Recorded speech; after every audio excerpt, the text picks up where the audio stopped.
Assalamualaikum warahmatullahi wabarakatuh. Perkenalkan saya Aziza Ulfa dengan NPM 257820065, Prodi Teknologi Rekayasa Internet. Pada kesempatan kali ini, video hands-on yaitu akan membahas tentang OSI layar atau model OSI layar.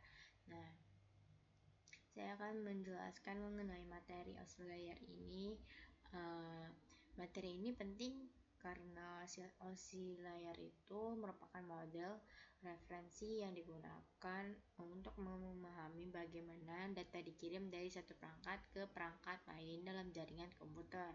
Dengan memahami OSI layar ini, dapat mengetahui fungsi setiap jaringan dan lebih mudah melakukan konfigurasi maupun troubleshooting ketika terjadi gangguan. Nah, ingin membahas tentang pengertian OSI layar itu. Nah, OSI layar itu atau Open System Interaction itu adalah model referensi yang dikembangkan oleh International Horizontal for Standardization atau OSI. Nah, pada tahun 1984 itu, model ini bukan merupakan protokol jaringan maupun sebuah standar konseptual yang membagi proses komunikasi jaringan menjadi 7 lapisan. Tujuan utamanya itu yaitu agar perangkat jaringan dari berbagai vendor dapat saling berkomunikasi menggunakan standar yang sama. Selain itu juga OSI juga memudahkan teknisi jaringan dalam memahami letak permasalahan ketika terjadi gangguan. Misalnya, jika komputer tidak mendapatkan alamat IP, maka kemungkinan masalah berada pada network layarnya, sedangkan jika kabel putus, masalahnya berada pada physical layer. Nah, di sini itu ada pengertiannya, yaitu ini ya sudah dikatakan tadi, modelnya itu sebuah referensi yang dikembangkan oleh OSI untuk memahami cara kerja komunikasi jaringan. Nah, sudah aku bilang tadi, ini model ini membagi proses komunikasi menjadi 7 layer lapisan yang saling berhubungan. Setiap layernya memiliki fungsi ketentuan dan komunikasi dengan layar di atas atau di bawahnya. Nah, di sini ada 1 sampai 7. Nah, lalu itu OSI layar. Pada slide ini nih terdapat 7 layer pada model OSI-nya. Urutannya dimulai dari physical, data link, network, transport, session, dan presentation dan application. Nah, dari application ini sebagai layar pertama hingga application layar ini. Nah, sebagai layar ketujuhnya. Nah, lalu cara kerja OSI layar ini dimulai ketika pengguna mengirim data melalui aplikasi. Data akan melewati semua layar dari ke atas sampai ke bawah. Nah, setiap layarnya akan menambahkan informasi sesuai tugasnya sebelum data dikirim melalui media fisik setelah sampai ke 7. Nah, data prosesnya akan dikirim dari bawah ke atas hingga dapat dibaca oleh aplikasi yang diterima. Nah, di sini nih ada ya, physical ini nih untuk transmisi bit melalui media fisiknya itu. Nah, lalu ada data link mengalahkan fisik atau make definisi errornya itu. Lalu ada network itu pengalaman logis dan routing. Lalu transport itu komunikasi end to end kontrol aliran portnya. Lalu session itu tuh membangun media mengakhiri sesi. Lalu yang keenam mengatur format data dan ekspor kompresinya itu. Yang layer ketujuh yang terakhir itu adalah layanan jaringan untuk aplikasi pengguna. Nah, di slide ketiga juga itu ada ini ya, ada application layer dan presentasi layer dan session layer. Nah, sini application itu memerintahkan langsung dengan aplikasi yang pengguna. Contohnya seperti HTTP, FTP, SMPT, dan DNS. Lalu untuk presentationnya, layar atau layer presentasi itu mengatur format data agar dapat dipahami aplikasi, termasuk ekspresi, deskripsi, kompresi, konversi data, contohnya seperti JPEG, ASCL, dan SSL, dan TLS. Nah, lalu ada session layer atau layar sesi, membangun, mengelola, dan mengakhiri sesi komunikasi antara dua perangkat seperti contohnya NetBIOS atau RPC dan PPTP. Nah, lalu yang keempat itu adalah application, presentation, dan session layer, sudah aku bilang tadi ya. Nah, lalu yang keempat ini itu menjelaskan 4-1 layer itu dari transport, network, data link, dan physical.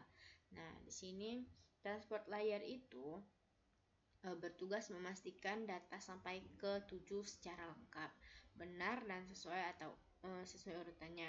Layer ini menggunakan protokol TCP yang bersifat andal atau UDP yang lebih cepat tetapi tidak melakukan pengecekan ulang. Lalu yang layer ketiga itu ada di sini ada network. Nah, network itu bertugas menentukan jalur terbaik agar dapat data mencapai tujuan menggunakan alamat IP address. Perangkat yang bekerja pada layer ini adalah router. Nah, lalu ada yang layer kedua yaitu data link. Nah, data link ini bertugas untuk mengirim data dalam bentuk frame menggunakan MAC address.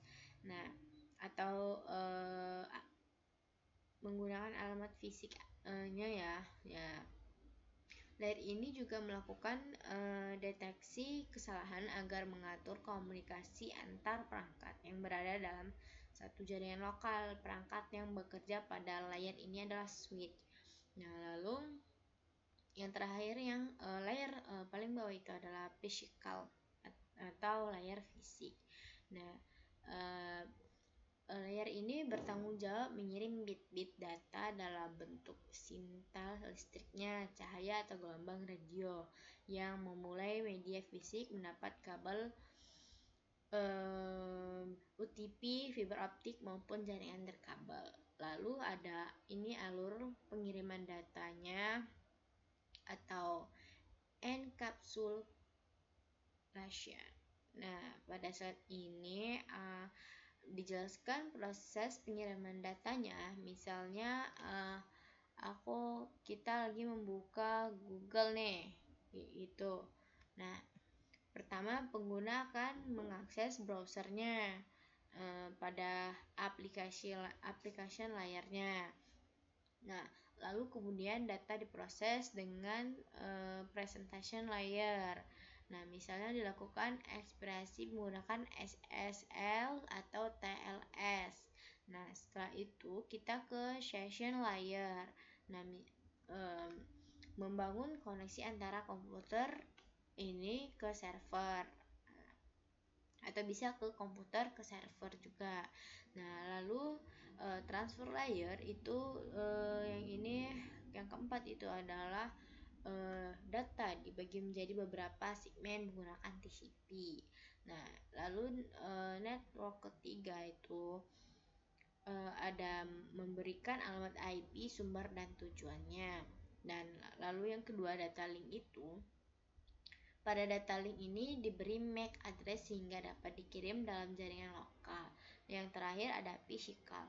Nah, physical ini untuk mengubah data, sinyal listrik atau cahaya dan mengirimkannya melalui kabel atau WiFi. Di sisi pertama, proses tersebut berlangsung secara terbalik hingga data dapat ditampilkan oleh browser seperti itu. Nah, ini adalah contohnya ya.